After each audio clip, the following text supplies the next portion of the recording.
আমি যখন মাংস কুটছিলাম তখন আমার মনে হচ্ছিল কি আজকে একটু মাংস রান্না খাবো, কিন্তু মাংস আবার ওইভাবে রাঁধতেও ইচ্ছা করছিল না।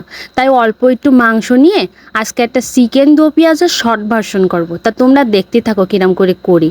আমি প্রথমে গরম তেলে কিউব কিউব করে কাইটে রাখা আলুগুলো ভাজে নিচ্ছি। আর পোলট্রির মাংসর কয়টা সলিড মাংস নিলাম, আর কলিজা আর চামড়া ছোট ছোট করে কাইটে নিলাম, নিয়ে ওর মধ্যে আবার একটু লেবুর রস মাখায় রাখিলাম। তা আমার আলু ভাজা হয়ে গেছে, আমি কিন্তু নামাই নিছি।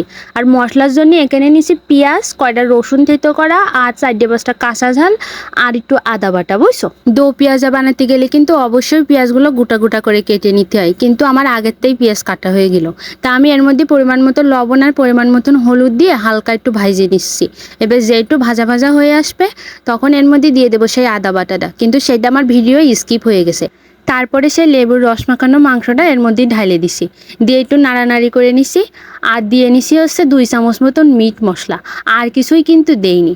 আর এই যে জল দেখতেছো, এই জলটা কিন্তু আমি দেইনি, এমনি মাংসতে গলেছে।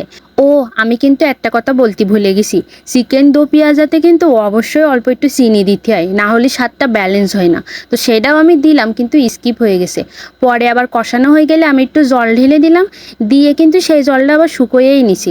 এরকম একদম মাখো মাখো যখন হয়ে আসবে তখনই নামায় নিতে হবে। দেখলে কি সুন্দর রান্না করলাম।